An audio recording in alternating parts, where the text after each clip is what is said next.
Hola, ¿qué tal? Muy buenas noches.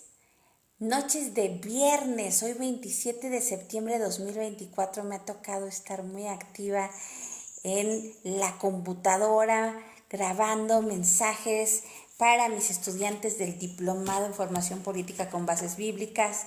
Acabo de estar en la mesa redonda de Mujeres 5 Reformas de Liberemos México con el análisis del discurso del presidente argentino Javier Milei. Los invito a que vayan a mi canal de YouTube donde van a poder encontrar ese análisis.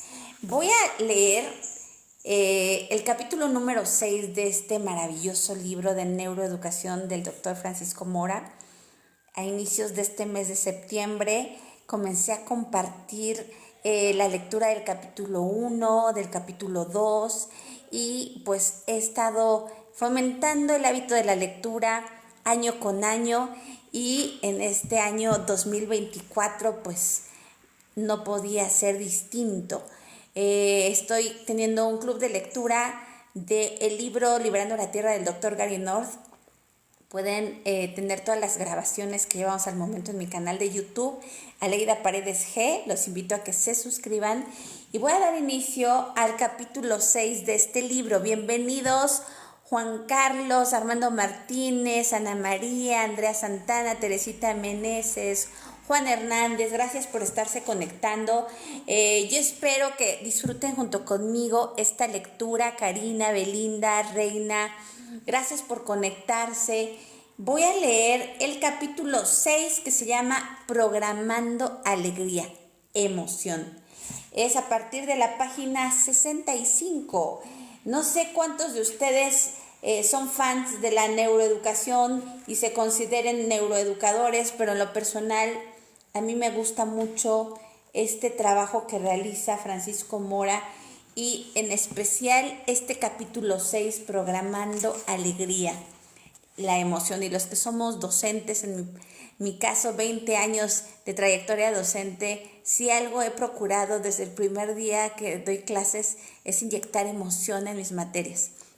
Normalmente las clases que doy son de ciencias sociales y humanidades. He enseñado por muchos años lógica aristotélica, filosofía, historia de México, historia universal contemporánea, y son materias que en un principio a los estudiantes se les hace aburridos, teóricos, pero le he inyectado emoción.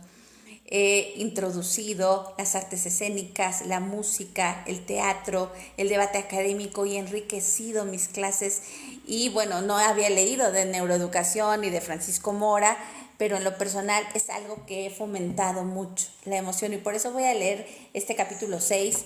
Los invito a que si quieren unirse a esta transmisión y quieren comentar algo, compartir algo, le den doble clic, doble tap y puedan unirse a esta transmisión en el momento que abra los comentarios. Manden solicitud para hacer los comentarios, con mucho gusto les voy a dar acceso. Voy a hacer la lectura y después quien guste subirse a esta transmisión y hacer comentarios, con mucho gusto les voy a dar acceso.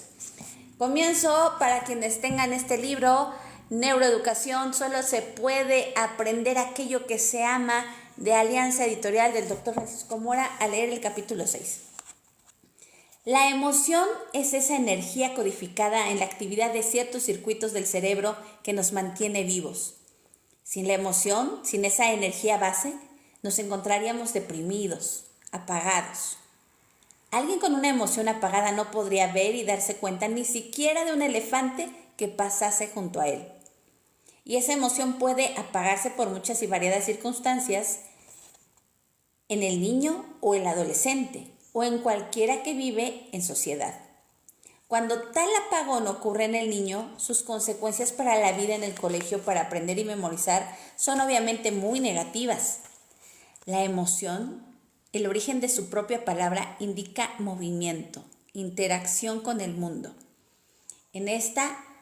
Es esta una conducta que incluye todos los cambios que se producen en el cuerpo disparados por un amplio rango de estímulos que vienen de todo cuanto rodea al individuo, o que también pueden producirse desde la evocación de la memoria de tales estímulos, y que indican recompensas, placer o castigo, dolor. Emoción es también el medio de comunicación más poderoso que existe y con el que se han mantenido vivas millones de especies animales, en particular los mamíferos y más en particular los seres humanos. El cerebro límbico o emocional y el tronco del encéfalo, y en ellas principalmente la corteza prefrontal orbitaria, amígdala, hipocampo, hipotálamo y la sustancia reticular activadora ascendente. Son las dos grandes áreas cerebrales que albergan principalmente los circuitos neuronales que codifican para la emoción. Son circuitos que mientras estemos despiertos se encuentran siempre activos, en alerta, y nos ayudan a distinguir estímulos importantes para nuestra supervivencia. Las emociones encienden y mantienen la curiosidad y la atención, y con ello el interés por el descubrimiento de todo lo que es nuevo, desde un alimento o un enemigo a cualquier aprendizaje en el aula. Las emociones, en definitiva, son la base más importante sobre la que se sustentan todos los procesos de aprendizaje y memoria.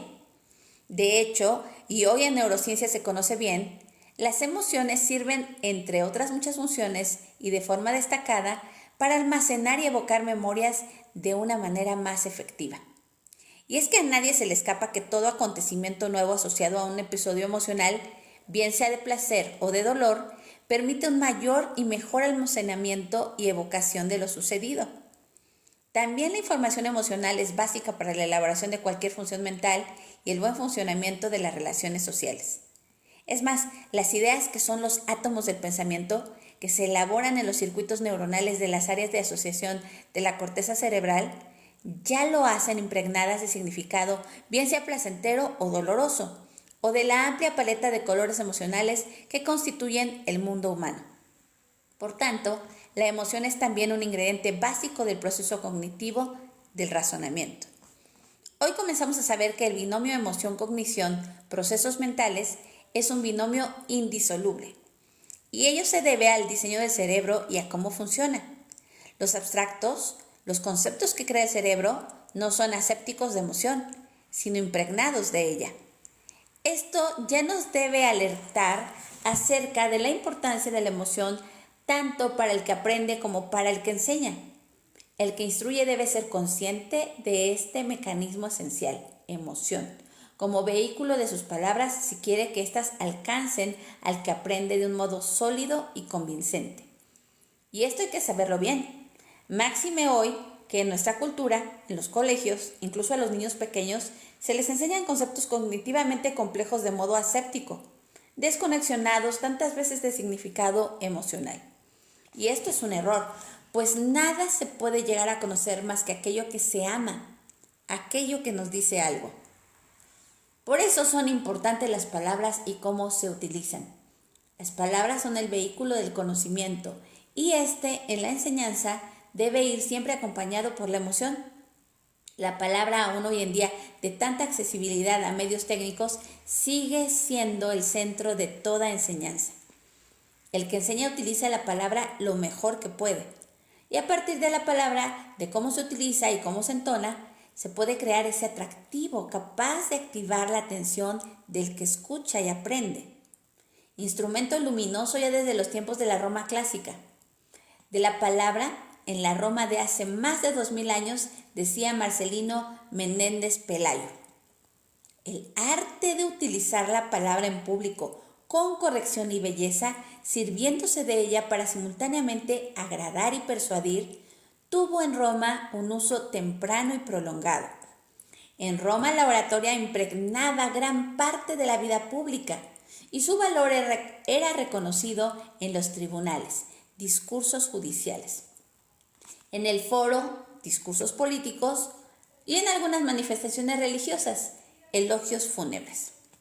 Y termina don Marcelino: el arte de hablar bien se convierte también en un instrumento educativo de primera magnitud.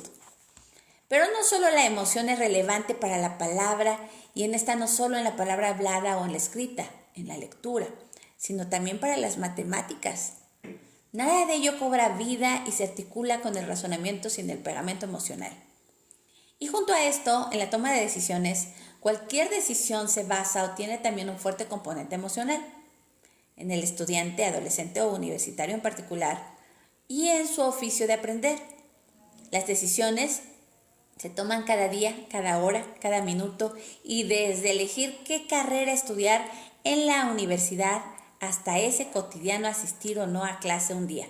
Estudiar por la tarde tras las clases de la mañana, con qué asignatura comenzar, o dentro de la asignatura escogida con qué tema hacerlo, y dentro de ese tema qué trozo, según se sepa mejor o peor el tema, o presentarse o no al examen evitando o aceptando el castigo de un suspenso.